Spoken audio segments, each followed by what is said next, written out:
I have to start right off with my standard disclaimer. My only real qualification to speak to you is that I think about stuff a lot, probably more than is healthy. So I like to occasionally unburden myself of some of the things I've been thinking about, and in so doing, burden you all with them.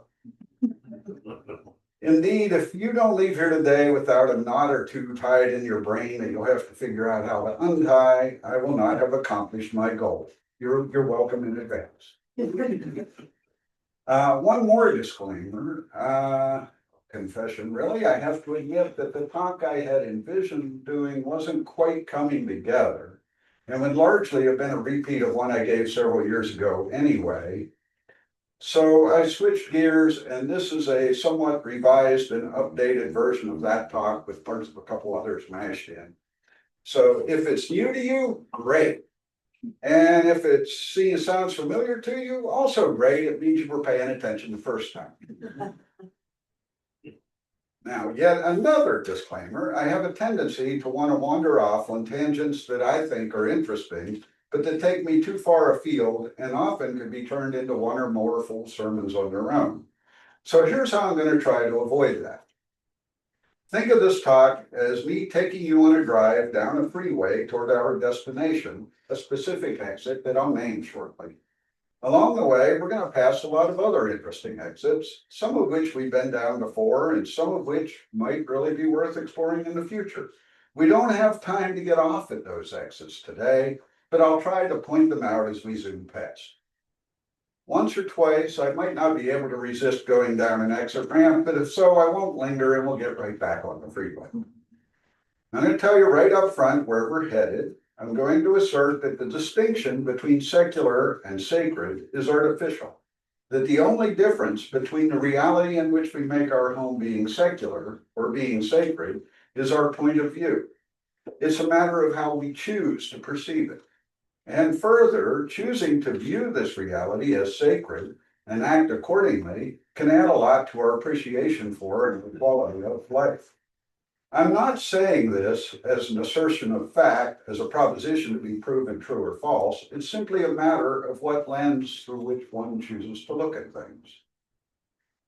I'll go further and suggest that at the limits, this choice of viewpoint really doesn't depend on whether there is a God, or that the words God and deity have such fuzzy definitions that divinity, like sacredness, is mostly in the eye of the beholder.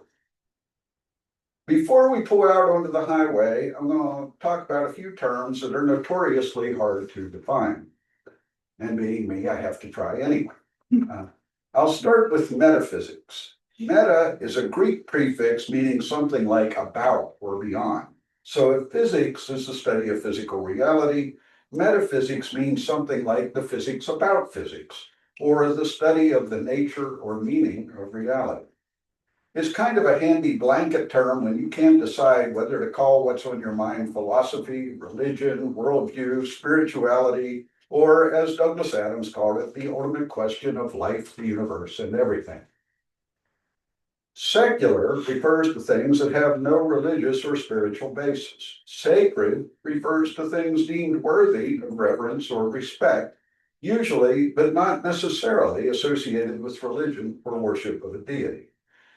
I'm going to make the argument that it's being worthy of awe and reverence that makes something religious or sacred, rather than being religious in nature that makes it worthy of awe and reverence.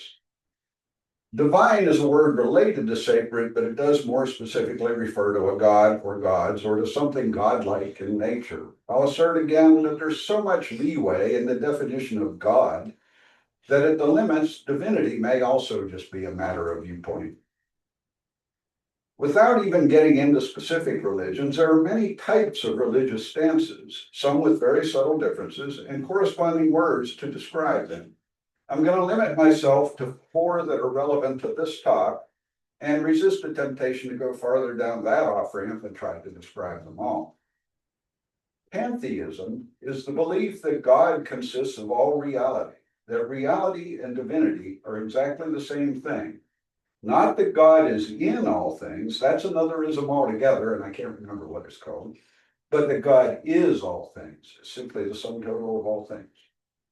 Panentheism, on the other hand, is a belief that this reality is only part of God, or a manifestation of God, who also exists at a higher level transcending space and time. Atheism, broadly speaking, is somewhere on a spectrum between an absence of belief in deities and an active belief that there are no deities. Agnosticism, broadly speaking, is somewhere on a spectrum between just not knowing whether there's a deity or deities to an active belief that it's unknowable. So another way to put what I'm going to try to convey is that it's possible to be an atheist or an agnostic and a pantheist at the same time. That whether divinity is everywhere or nowhere is just a matter of how we choose to relate to the reality in which we find ourselves. This is a realization that came as an aha moment, or as I originally labeled it, epiphany number 7,497. The universe in which we find ourselves is infinitely strange and endlessly fascinating. It's a far stranger and more complex place than anyone could have imagined even a couple of hundred years ago. During the Age of Enlightenment, scientific progress was rapid, and scientists and philosophers thought they were on the verge of pretty much understanding how everything worked, that the universe operated according to a fairly well understood set of natural laws. The religious view then in vogue was deism, the notion of God as the great clockmaker who had created the universe according to these nice, well-defined laws, wound it all up and let it go with no further involvement. The view of a clockwork universe running along according to a fixed set of rules meshed well with the Enlightenment emphasis on reason and scientific inquiry as the path to understanding. As we now know, though, while the universe does indeed seem to follow a set of natural laws, they certainly didn't know them all or all their consequences back then, and neither do we. They knew nothing of subatomic particle physics, quantum mechanics, big bangs, quasars, black holes, DNA, genomes, evolution, relativity, and so on and so on. We objectively know that what we consider to be solid matter is anything but, that we are almost entirely composed of empty space, and that solids only seem that way because of properties of the ways in which atoms and molecules are arranged. It's a very useful illusion. Intuitively, solids certainly seem solid, and it doesn't bother us at all that when we sit down on a chair, we don't go right through it. While there may not be miracles in the sense of phenomena that violate the natural laws of the universe, first, the very existence of those laws is, in a sense, miraculous. Second, part of the history of science is encountering violations of the laws of nature as then understood, and having to study further to change or expand our understanding of those laws accordingly. As we learn more about genetics, microbiology, and neuroscience, it's amazing how incredibly complex just the question of whether we're shaped more by genetics or by our social environment is, the long-running nature versus nurture debate. The more that complexity is understood, the more obvious it becomes that it isn't one or the other, but an incredibly messy interplay. Indeed, the more we learn about the natural world, the more we can appreciate how complex and interrelated all the pieces and parts of reality are, and the more obvious it becomes that the universe can only be understood as an interconnected whole. Is there anything beyond or outside the universe we inhabit? Is there a separate creator or a transcendent framework within which this reality exists? And I'm not talking here about a multiverse or a higher dimension that we might theoretically someday discover exists and learn how to access. I'm talking about something completely supernatural in the literal sense, so completely beyond human understanding that basic concepts like time and space might not even make sense. Can we possibly know? If we can't, and if it therefore has no bearing on how we should live our lives, does it even matter? I once asserted that it doesn't and called myself a pragnostic, which means that for pragmatic reasons I'm.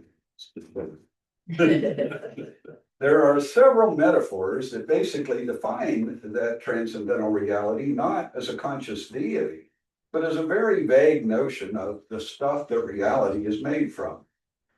Theologian Paul Tillich's definition of God as the ground of being is one example. Another is Buddhist monk Thich Nhat Hanh's metaphor of our transient existence as waves in the ocean. The wave begins and ends, the water of which it is composed does not. Another way to think of it is that God is the canvas that the universe is painted on. When I was much younger and still felt the need to reconcile the many apparent contradictions between what I was being taught in church and reading in the Bible with what I was learning about the world around me, one of my early epiphanies was that I would be much more impressed by a God who could create a universe that after 14 billion years or so would lead to life on Earth, to the evolution of human consciousness, and ultimately to me, than by a stage magician type of God who could just sort of wave a magic wand and make stuff appear in 7 days, breaking all of his own rules in the process. It was pretty much a deist way of looking at things, though I didn't know that at the time. In other words, I didn't believe in miracles in the sense of violations of natural laws, but felt that the very existence of laws of nature that led to human consciousness was in itself a miracle. I still feel that way, irrespective of whether some deity or supernatural force created our universe or whether it popped into existence for no reason other than just because. If you're paying attention, you'll notice we successfully passed by a few of those exits without stopping.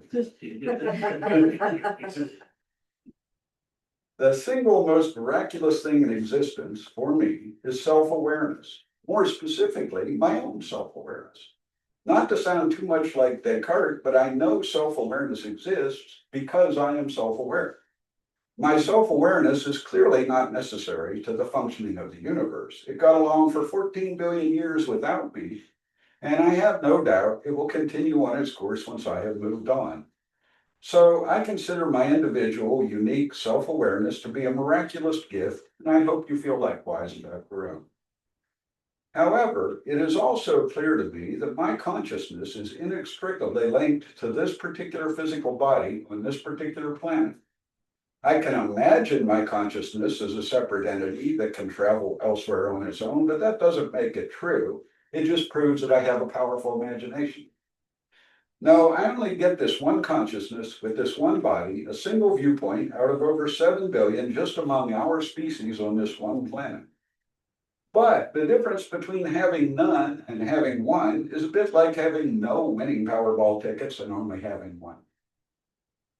And while I think it unlikely, I won't rule out the possibility of my consciousness continuing on into some other manifestation and having a big happy reunion with the other consciousnesses I've known in my time here.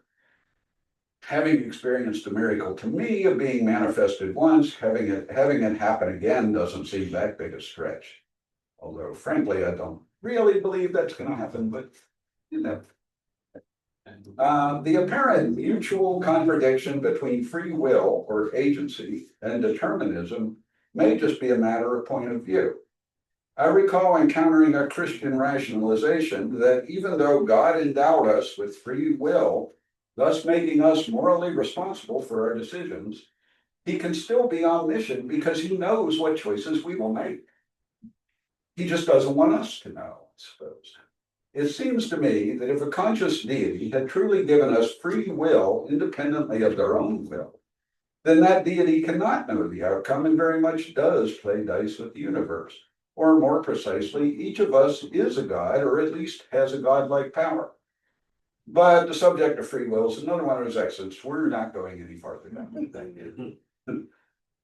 Having discussed what I find awe-inspiring about the universe as a whole and about human consciousness in particular, I'm going to move on to the heart of the matter, which is the interconnectedness and indeed the inseparability of the two.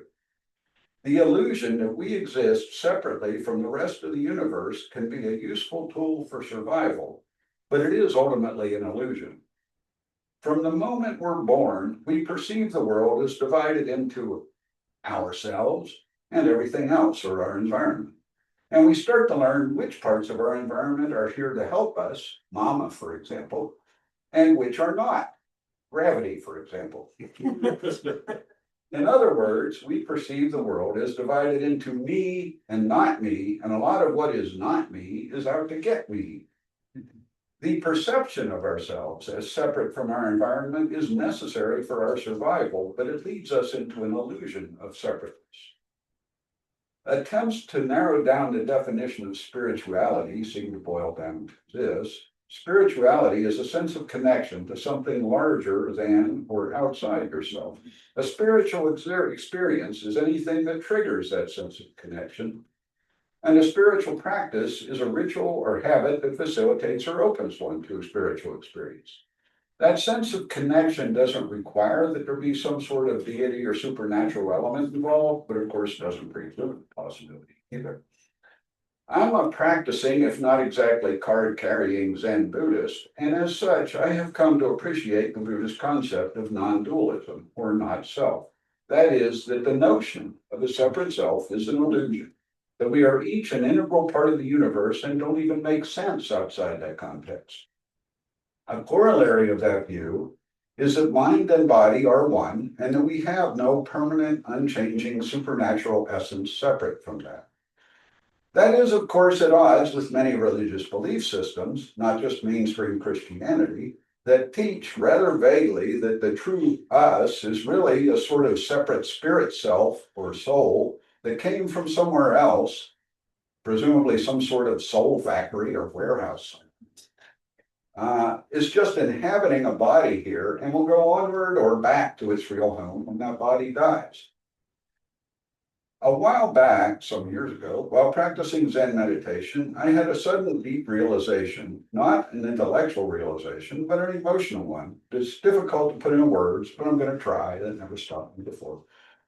The feeling, as I looked out from our screen porch over the woods next to our house, was that I was exactly where I belonged, that I was home, meaning that I was a product of this reality, not a visitor from some supernatural realm, as rooted in this earthly home as the trees I was looking at. And that feeling of connection brought with it a wonderful sense of calm and peace. On the one hand, we are individual beings existing in a shared reality, separate and distinct, like the fingers on your hand.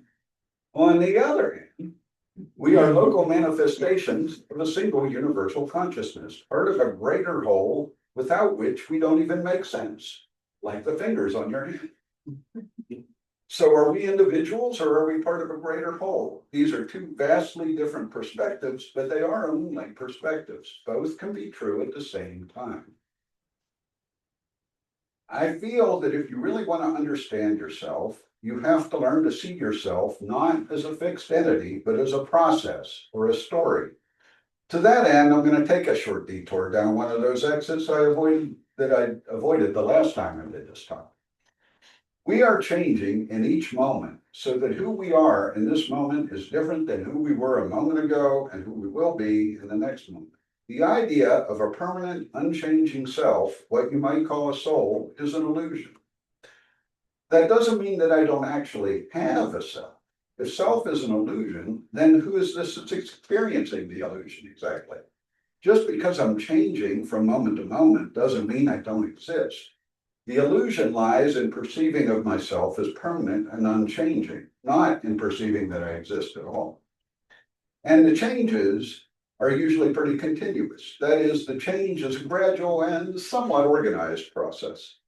Who I am right now isn't that different from who I was when I started this sentence or who I'll be when I finish it.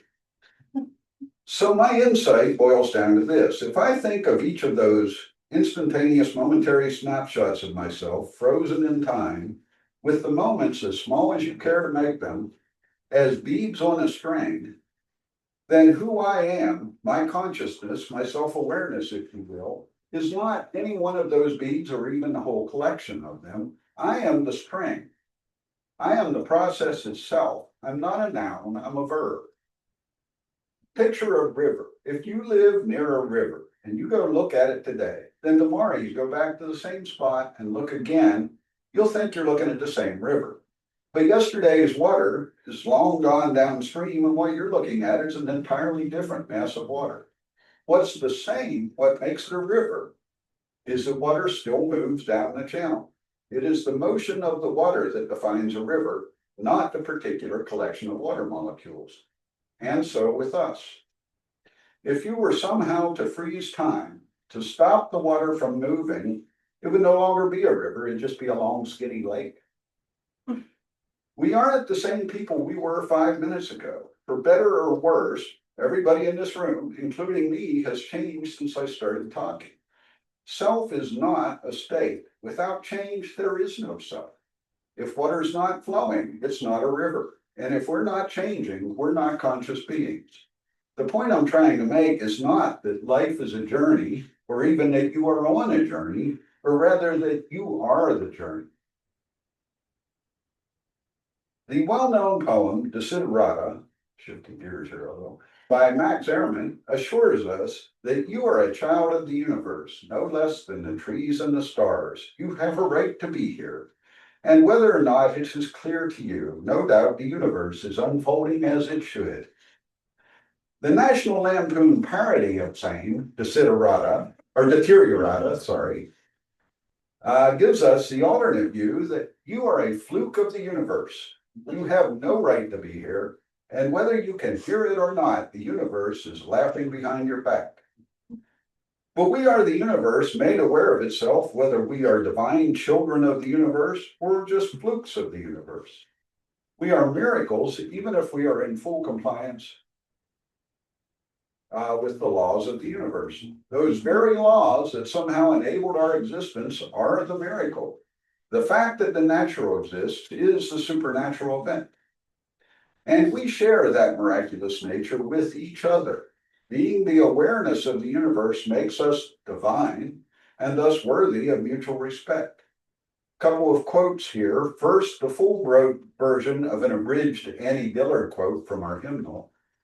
We are here to abet creation and to witness it, to notice each thing so each thing gets noticed. Together we notice not only each mountain shadow and each stone on the beach, but we notice each other's beautiful face and complex nature, so that creation need not play to an empty house. And a quote from Eckhart Tolle. You are not in the universe, you are the universe, an intrinsic part of it.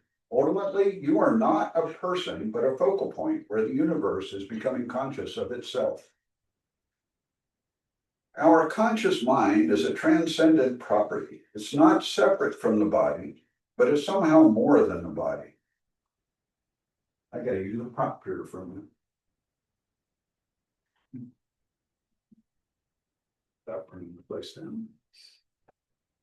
Like the flame on a candle. The flame can't exist without the candle. It was born of the candle, but it somehow transcends the candle. It's more than the candle. And if you like, you can think of it as a local manifestation of the one universal flame. The flame will go out eventually, though, one way or another, but the light it generated while it was burning will keep on going through the cosmos. Biologically, the mind evolved to help ensure the survival of the body. But once the mind made the leap to conscious self-awareness, it feels more like the body exists to be the mind's interface to reality. So which is it? Does the mind serve the body, or does the body serve the mind? These are two vastly different perspectives, but they are only perspectives. Both can be true at the same time. Our body and mind aren't really separate. They're two aspects of the same identity. Maybe we actually are from somewhere else. Maybe when we become conscious, we do become attuned to some sort of cosmic vibration that uses our consciousness as a vessel to manifest in this reality. I don't believe that, but I wouldn't call it impossible. Given that unlikely impossibility, though, I think it more likely that we're each a manifestation of the same cosmic consciousness instead of a bunch of independent ones waiting in line in that soul warehouse. So we're still all connected. Maybe in some sense, we're the eyes and ears of God, the consciousness of God, and are here so that God can experience their own creation.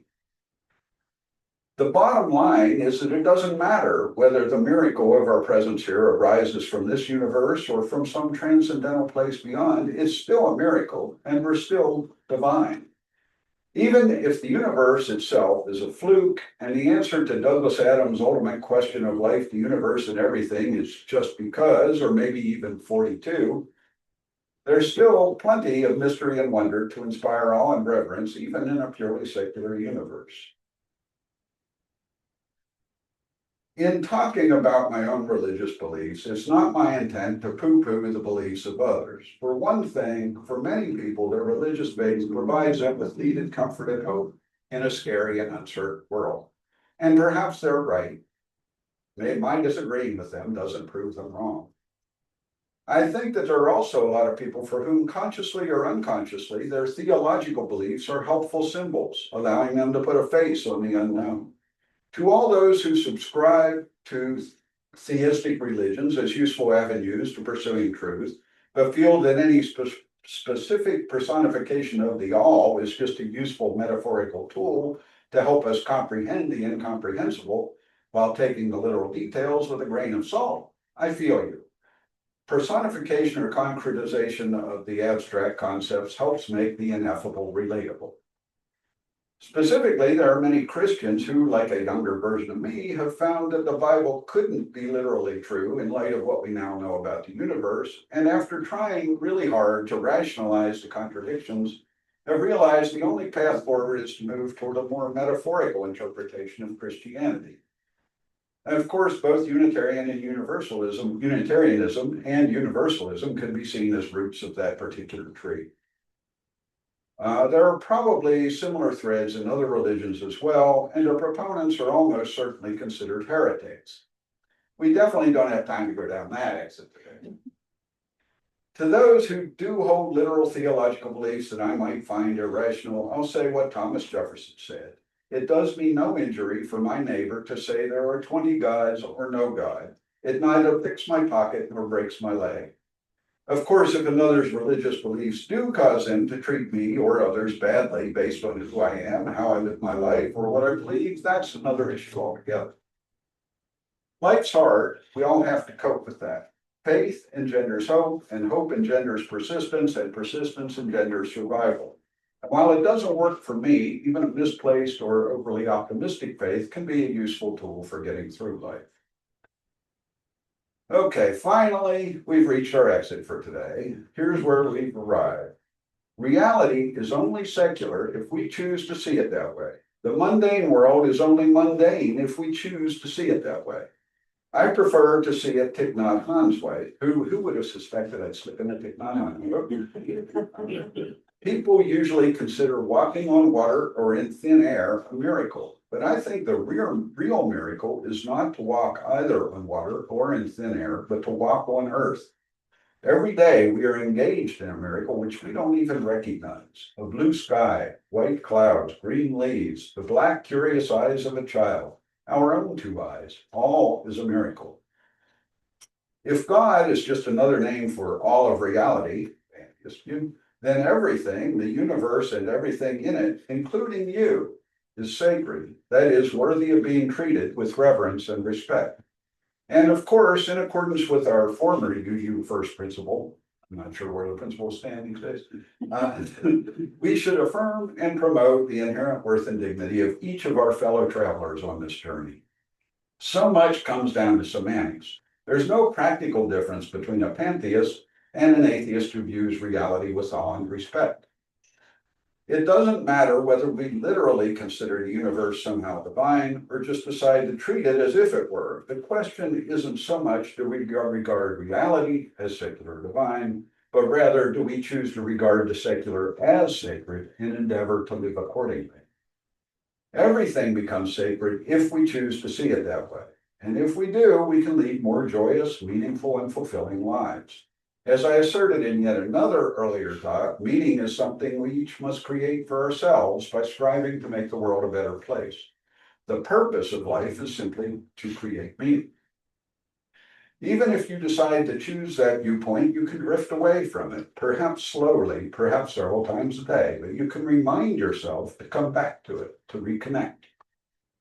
Whether we're all part of a single manifestation or individual manifestations of the same reality, we can all see each other as worthy of mutual respect, and we can all treat reality and each other as sacred. Please treat each other as fellow travelers on this mystical, miraculous journey called life, Remember that every interaction you have with another person changes both of you. Please try to make those changes positive and uplifting. As Thich Nhat Hanh would have it, spread peace with every step. Life's hard, help each other through it, try to leave it better than you found it, and as always, thanks for listening. And happy Thanksgiving.